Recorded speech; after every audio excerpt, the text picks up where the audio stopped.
everybody, welcome to my channel Eduserv. Eduserv চ্যানেলে আমরা পড়ছিলাম এডুকেশনাল সাইকোলজি। তো আমরা আগের দিন বিকাশ সম্পর্কে অনেকটাই জেনেছি। মনোবিজ্ঞান বিকাশ প্রক্রিয়াকে বিভিন্ন দিক থেকে বিচার করেছেন এবং বিকাশের বিভিন্ন দিকের কথা বলেছেন।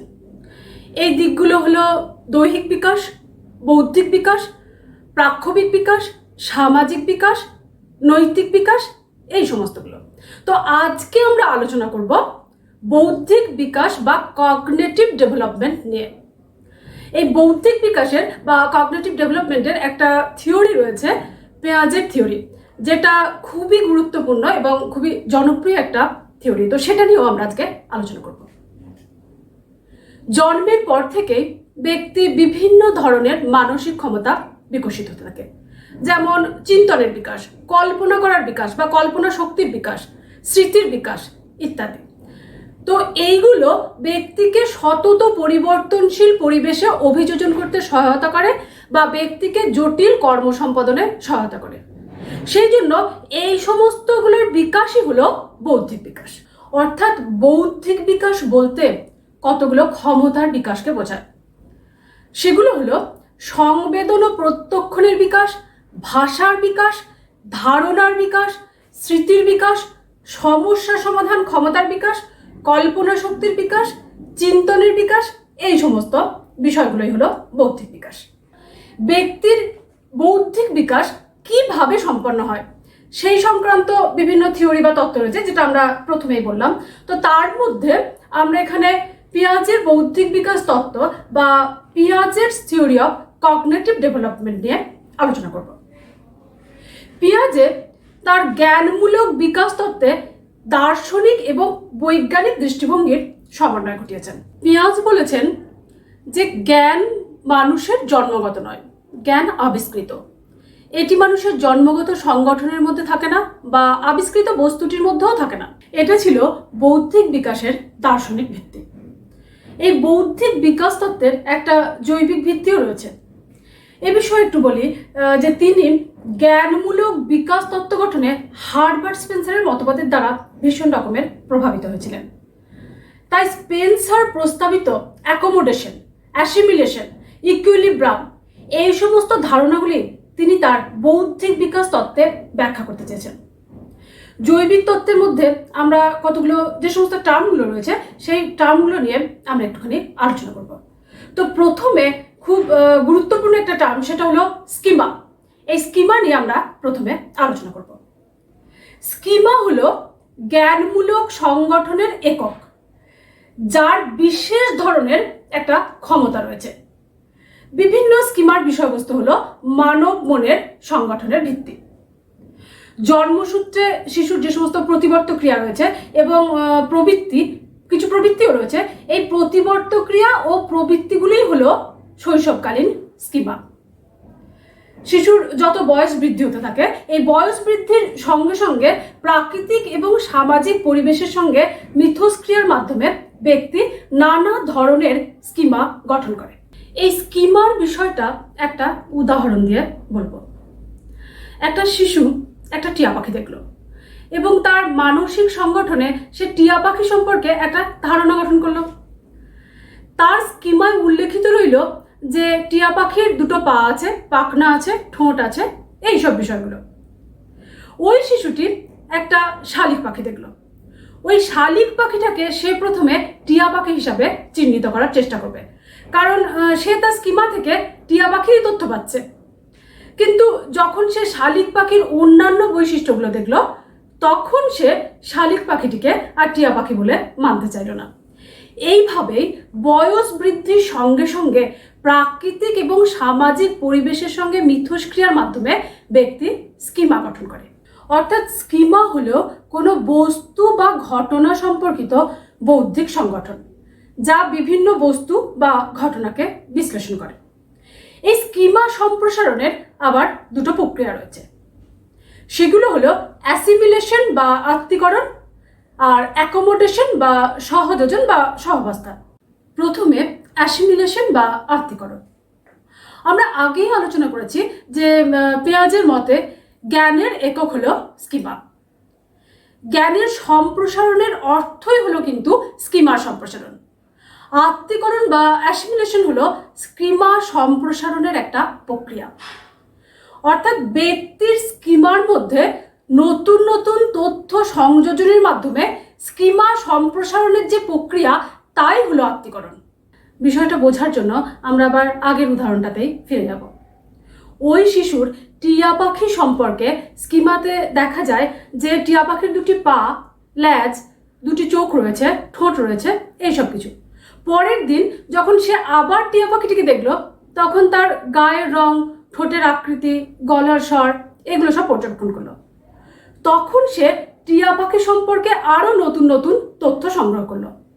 ওই নতুন তথ্যগুলি আত্মীকরণের মাধ্যমে পুরনো স্কিমায় সংযুক্ত হয়ে স্কিমার সম্প্রসারণ ঘটায় এবং এভাবে জ্ঞানের বিকাশ ঘটায়। স্কিমা সম্প্রসারণের আর একটা প্রক্রিয়া হলো সহাবস্থান বা অ্যাকোমোডেশন। এই সহাবস্থান হলো স্কিমার পাশাপাশি অবস্থান। আগের উদাহরণটিতে টিয়া পাখি পর্যবেক্ষণ করার পর যখন শিশুটি শালিক পাখি দেখল, তখন সে পূর্বোক্ত টিয়া পাখির স্কিমা থেকে তথ্য সংগ্রহ করবে, কিন্তু কিছুতেই সে ওই তথ্যগুলি দ্বারা শালিক পাখিকে বিশ্লেষণ করতে পারছে না। তখন শিশুটি টিয়া পাখি ও শালিক পাখির মধ্যে পার্থক্য নির্ণয় করতে পারবে এবং শালিক পাখি সম্পর্কে নতুন একটা স্কিমা তৈরি হবে। তাহলে টিয়া পাখির স্কিমা আর শালিক পাখির স্কিমা, এই দুটি পাশাপাশি অবস্থান করে। এটাই হলো সহাবস্থান বা অ্যাকোমোডেশন। অর্থাৎ যখন দুটো স্কিমা পাশাপাশি অবস্থান করছে, সেটাই হলো সহাবস্থান। এবারে অন্য একটা টার্ম নিয়ে আলোচনা করি, কগনিটিভ ইকুইলিব্রিয়াম। মানুষের স্বাভাবিক ধর্মই হলো সে সর্বদাই স্থিত অবস্থায় থাকতে চায়। যদি কোনো কারণে জ্ঞানের অসাম্য ঘটে, তাহলে সে যেভাবেই হোক সে জ্ঞানের সাম্যাবস্থা ফিরিয়ে আনতে সচেষ্ট হয়। এইভাবেই তার জ্ঞানের বিকাশ ঘটে এবং স্কিমার সম্প্রসারণ ঘটে। এটাই হলো কগনিটিভ ইকুইলিব্রিয়ামের বিষয়। পিয়াজে জ্ঞানমূলক বিকাশের 4টি স্তরের কথা বলেছেন: sensory motor stage, pre operational stage, concrete operational stage আর ফর্মাল অপারেশনাল স্টেজ। এই 4টে স্টেজ নিয়ে আমরা আলোচনা করব। প্রথমে সেন্সরি মোটর স্টেজ। জন্ম থেকে 2 বছর পর্যন্ত এই সেন্সরি মোটর স্টেজ চলতে থাকে। জন্ম মুহূর্তে শিশুর মধ্যে কেবলমাত্র কতগুলো ইন্দ্রিয় সক্রিয় থাকে। এই ইন্দ্রিয়গুলির সাহায্যে সে পরিবেশ থেকে বিভিন্ন তথ্য সংগ্রহ করে এবং পরিবেশের সাথে মিথস্ক্রিয়া সম্পাদন করে। এরপর ধীরে ধীরে তার মধ্যে সঞ্চারণমূলক ক্ষমতার বৃদ্ধি পায় এবং সে বিভিন্ন আচরণ, যথা পর্যবেক্ষণ, ক্রন্দন, শ্রবণ, এই সমস্ত আচরণগুলো করতে শেখে। পিয়াজে এই স্তরটিকে আবার 6টা উপস্তরে বিভক্ত করেছেন। এবার সেন্সরি মোটর স্টেজে যে সমস্ত উপস্তরগুলো রয়েছে সেগুলো নিয়ে আলোচনা করব। 0 থেকে 1 মাস হচ্ছে শিশুর প্রত্যাবর্ত ক্রিয়ার পর্যায়। এই সময় শিশু প্রত্যাবর্ত ক্রিয়ার মাধ্যমে বিভিন্ন প্রতিক্রিয়া সম্পাদন করে। যেমন এই সময় যদি শিশুর তালুর মধ্যে কিছু রেখে দেওয়া হয়, তাহলে তালু তৎক্ষণাৎ বন্ধ হয়ে যায়। এবার 1 থেকে 4 মাস হলো প্রাথমিক আবর্ত ক্রিয়ার পর্যায়। এই সময় শিশু তার বিভিন্ন আচরণগুলি নিজের ওপর পুনঃ প্রয়োগ করতে থাকে, যেমন নিজের হাত বা আঙুল চোষা। এবার 4 থেকে 8 মাস হলো মাধ্যমিক আবর্ত পর্যায়। 4 মাস পর শিশু পরিবেশের প্রতি আগ্রহী হয় এবং পরিবেশের মধ্যে যে সমস্ত ব্যক্তি বা যে সমস্ত বস্তু রয়েছে তাদেরকে পর্যবেক্ষণ করে এবং তাদের সঙ্গে ইন্টারেকশনের চেষ্টা করে। অর্থাৎ তারা পরিবেশের বিভিন্ন উদ্দীপককে নিজের আগ্রহের সাথে সংযুক্ত করে। এবার 8 থেকে 12 মাস হলো মাধ্যমিক আবর্ত ক্রিয়ার পর্যায়। এই সময় শিশু নির্দিষ্ট লক্ষ্যের পরিপ্রেক্ষিতে বিভিন্ন আবর্ত ক্রিয়ার মধ্যে সমন্বয় ঘটিয়ে নতুন নতুন আচরণ সম্পাদনের ক্ষমতা অর্জন করে। তৃতীয় পর্যায়ের আবর্ত ক্রিয়া হলো 12 থেকে 18 মাস। এই সময় শিশুরা তাদের পূর্বের শেখা আচরণগুলিকে পরীক্ষামূলকভাবে নতুন নতুন পরিস্থিতিতে প্রয়োগ করার ক্ষমতা অর্জন করে এবং তাদের মধ্যে কিছু নতুন নতুন আচরণেরও উদ্ভব হয়। এবার মানসিক সংযুক্তির পর্যায় হলো 18 থেকে 24 মাস, অর্থাৎ 2 বছর বয়স পর্যন্ত। এই পর্যায়ে শিশু বিভিন্ন প্রতিক্রিয়া সম্পাদনের পূর্বে মানসিক পর্যায়ে পরিস্থিতিকে বিশ্লেষণ করার ক্ষমতা অর্জন করে। এই প্রসঙ্গে বলি যে এই যে সেন্সরি মোটর স্টেজ, এই সেন্সরি মোটর স্টেজের মানসিক কল্প, চিন্তন, এইসব বৌদ্ধিক প্রতিক্রিয়াগুলি সংবেদন সঞ্চালনমূলক ক্রিয়ার মধ্যেই আবদ্ধ থাকে এবং বস্তু জগৎ সম্পর্কে শিশুর যে ধারণা তা তার একান্তই নিজস্ব। এবারে প্রি অপারেশনাল স্টেজ, যেটার সময়কাল হলো 2 থেকে 7 বছর। সংবেদন সঞ্চালনমূলক স্তরে অর্থাৎ সেন্সরি মোটর স্টেজে শিশু যে মানসিক প্রতিচ্ছবিগুলো গঠন করেছিল তা ছিল আবঝা এবং বিচ্ছিন্নধর্মী। এগুলির দ্বারা ধারণা গঠন করা যায় না।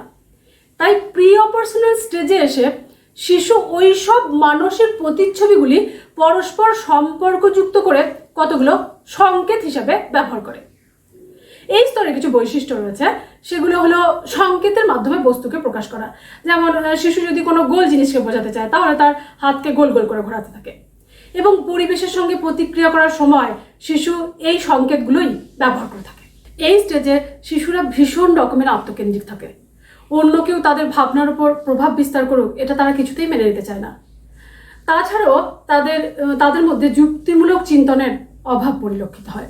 এবার হলো কংক্রিট অপারেশনাল স্টেজ, যেটা 7 থেকে 12 বছর বয়স পর্যন্ত বিস্তৃত। শিশুর জীবন বিকাশের এই স্তর থেকেই শিশুর মধ্যে চিন্তন ক্ষমতার বিকাশ শুরু হয়।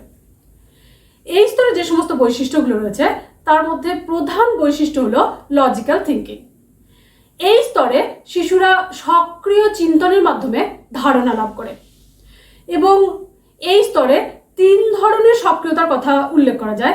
সেটা হলো শ্রেণীকরণের ক্ষমতা, সম্পর্ক স্থাপনের ক্ষমতা, সংখ্যা সম্পর্কে ধারণা। অর্থাৎ কোনো বিষয়ের তারা ক্লাসিফিকেশন করতে পারে এবং বিভিন্ন বিষয়ের মধ্যে তারা রিলেশনশিপ গঠন করতে পারে এবং বিভিন্ন সংখ্যা সম্পর্কে তাদের ধারণা জন্মায়। তাছাড়াও এই স্তরে শিশুদের মধ্যে সক্রিয় চিন্তন শুরু হয় মূর্ত বিষয়বস্তুকে কেন্দ্র করে। মূর্ত বিষয়বস্তু যদি উপস্থিত না থাকে তাহলে কিন্তু তাদের চিন্তন প্রক্রিয়া সম্ভব হয় না। এই স্তরের আরেকটা বৈশিষ্ট্য হলো যে আত্মস্থকরণ। তারা যুক্তির মাধ্যমে বিষয়বস্তু সম্বন্ধীয় ধারণাকে আত্মস্থ করার ক্ষমতা লাভ করে। তাছাড়াও তারা এই স্তরে তাদের মধ্যে যে ধারণ ক্ষমতা অর্থাৎ পোটেনশিয়াল ক্যাপাসিটি এই সময়ে বৃদ্ধি পায়। তারা বিভিন্ন ধারণাগুলি স্মৃতিতে সঞ্চিত রাখতে পারে। এবং সর্বশেষ স্তরটি হলো ফর্মাল অপারেশনাল স্টেজ, যেটা 12 থেকে বয়ঃসন্ধি কাল পর্যন্ত বিস্তৃত। এটাকে তিনি বৌদ্ধিক বিকাশের শেষ স্তর হিসাবে গণ্য করেছেন, কারণ এই স্তরে শিশুদের যে সমস্ত মানসিক ক্ষমতাগুলো রয়েছে সেগুলোর পূর্ণতা প্রাপ্তি ঘটে। পিয়াজেট এই স্তরকে প্রকল্প ভিত্তিক অবরোহী যুক্তি স্তর হিসাবে ব্যাখ্যা করেছেন। এই স্তরের সব থেকে একটা বড় বৈশিষ্ট্য হলো যে এখানে শিশুরা অ্যাবস্ট্রাক্ট থিঙ্কিং করতে পারে, অর্থাৎ যে কোনো বিমূর্ত বিষয়কে কেন্দ্র করে তাদের চিন্তন প্রক্রিয়া শুরু হয় এই স্টেজ থেকে। এই স্টেজে শিশুরা উচ্চ পর্যায়ের চিন্তন করতে পারে, যেটাকে মনোবিদ্যা মেটাকগনিশন বলেছেন এবং এটাকে তারা আরও বলেছেন যেটাকে থিঙ্কিং অ্যাবাউট থিঙ্কিং বা চিন্তনের চিন্তন হিসাবে গণ্য করেছেন। তাছাড়াও এই স্তরে শিশুদের মধ্যে নৈতিক যুক্তি দেওয়ার ক্ষমতা গড়ে ওঠে। এবারে পিয়াজের তত্ত্বের শিক্ষাগত তাৎপর্য কি সেটা আমরা জানব এবং এই শিক্ষাগত তাৎপর্যটা আমরা বিভিন্ন দৃষ্টিকোণ থেকে আলোচনা করব। প্রথমে শিশুর অ্যাক্টিভনেসের কথা বলবো।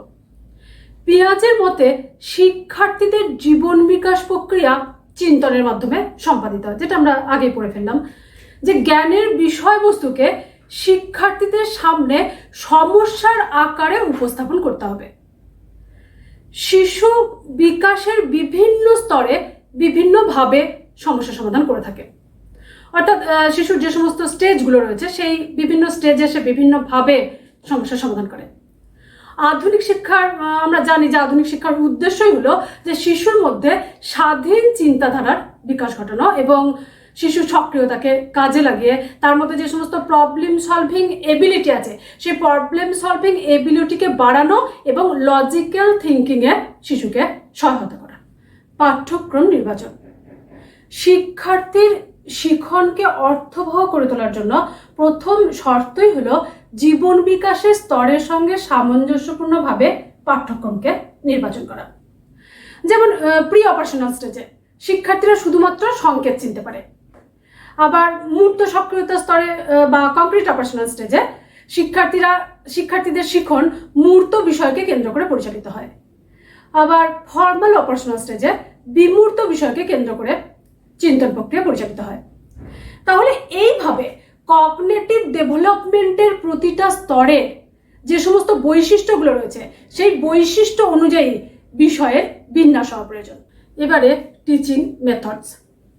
পিয়াজের জীবন বিকাশের স্তরের সঙ্গে শিক্ষণ পদ্ধতি অঙ্গাঙ্গিভাবে জড়িত।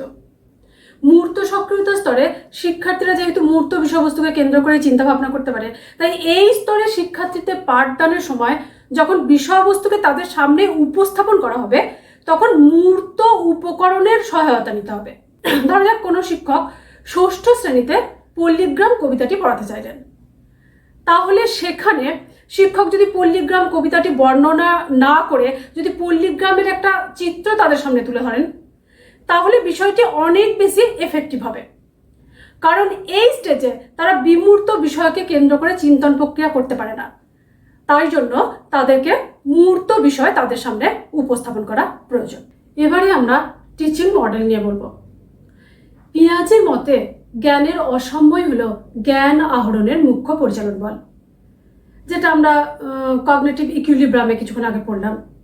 তো শিশু সবসময়ই অসাম্য থেকে সাম্য অবস্থায় ফিরতে চায়, ফলে তারা সহাবস্থান, আত্মীকরণ অর্থাৎ অ্যাকোমোডেশন, অ্যাসিমিলেশন এইসব প্রক্রিয়াগুলোর আশ্রয় নেয়।